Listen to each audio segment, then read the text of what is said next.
When we talk about the Calgary Flames, what is the number one thing that they need more than anything? Now, there's a bunch of different pieces that you need to, create a good team. You need good goaltending, you need good defense, you need good coaching, good management.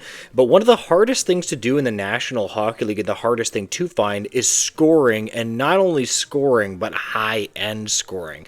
It's pretty hard to find a cup contending team that doesn't have a superstar, like essentially a player that is like the upper echelon, top line of top line, the 80 to 100 point guys. And that is what Calgary needs more than anything. They just really need scoring. We're going to be talking about some excellent news that relates to the Flames in today's video, guys. But welcome back to Pixel Plus Hockey. If you could make sure to hit that subscribe button, it would be so greatly appreciated. And thank you so much to those that are already supporting me as well. First, I want to talk about Calgary Flames' last game against Utah. I think that they looked really slow in that game. Very slow, very lethargic. And here's the thing. They might just say, well, Calgary isn't that good of a team.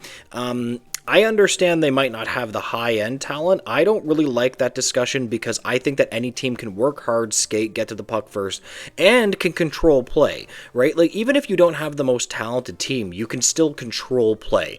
And that is not what I saw when they faced the Utah Mammoth. I thought the Mammoth were really outclassing them in terms of the flow of play, carrying the puck, and the Flames played well in the third period. But I just didn't think they skated very well. And even if they think, we think that this is going to be a difficult season for the Flames, and obviously it probably should be a difficult season for the Flames, you still want your players to compete. That is my opinion anyway.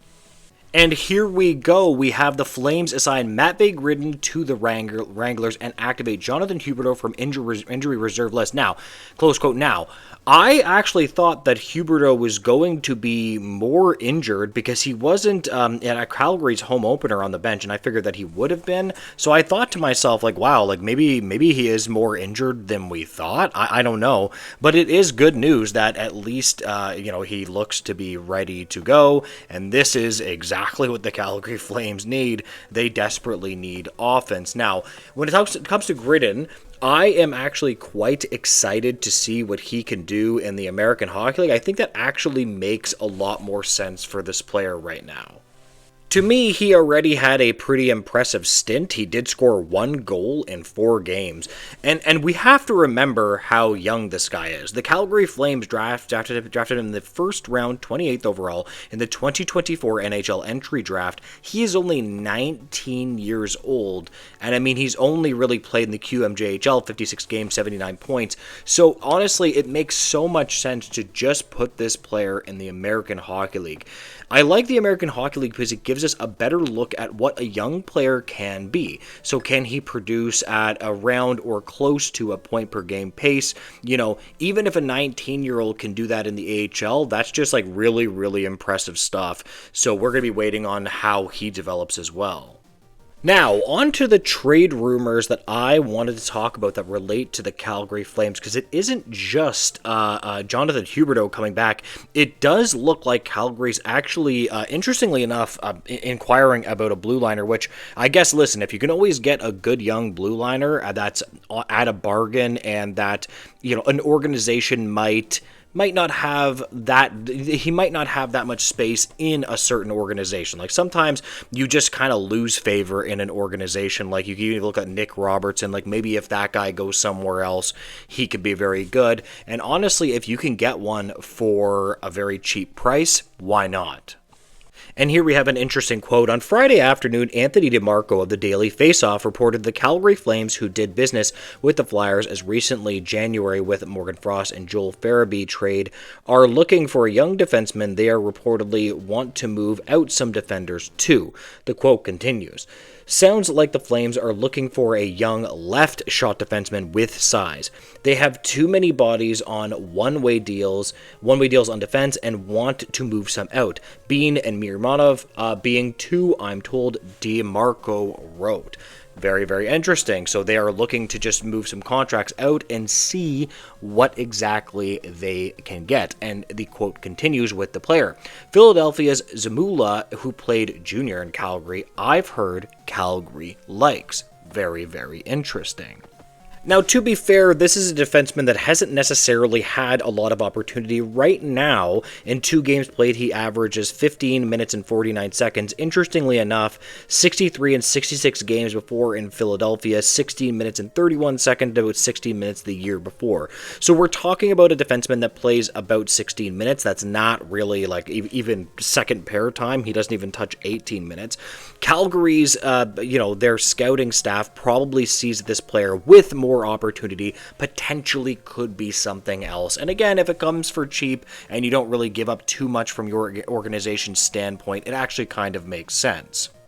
And here we have a really interesting quote, and you really know that when the agent is getting into something, that it's getting pretty spicy. Here we have an interesting quote. In addition to Zamula's performance on the ice, agent Shumi Babev has had some recent viral comments on his client's perceived lack of opportunity to succeed and reach his full potential.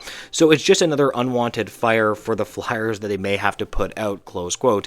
I think, it's interesting. I think that a lot of people really underrate how much players talk to their agent. Like, a lot of people think that it's just kind of in and out. Like, you just have your agent for negotiating contracts. That's not really actually true. We see that players directly talk, and sometimes their agent will put stuff out. A lot of times the agents will negotiate and talk to the team when a player isn't happy. I mean, look at how close Crosby is with his agent, McDavid is with his agent. A lot of teams players will talk with their agents a lot to try to say, hey, I'm not happy, or figure it out. And it's funny, we even see with the Maple Leafs the same thing happen with Michelli, where he was talking with his agent and even telling his agent, hey, I want to go there. He wanted to go to Toronto specifically, right? So they even go further to say, where does this player want to go? And it actually makes sense. Like, if you're a team and you're trading for a player, you want that player to literally play for your organization.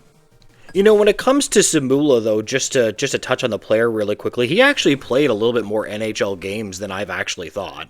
Right? He's actually played 157 games. I didn't even think he played that many games. He played 66 and 63 games before. So, again, he played in Calgary in the WHL. Obviously, a really sizable player. So, if they can get him on a bargain, now I want to be clear, though, this is not a player that I would give up a lot for. I would probably give up a little bit for. They obviously, again, as we said earlier, the Flames they're loading up on too many contracts apparently, and they want to get off some. Maybe they just see this as a player that can potentially be like a top 4, perhaps just even a good third line or third pair defenseman as well. So we will have to see. Anyways, guys, I'm going to leave this video here. If you could make sure to like, comment, and subscribe, I would greatly appreciate that, guys, and make sure to have a great day. Goodbye, guys.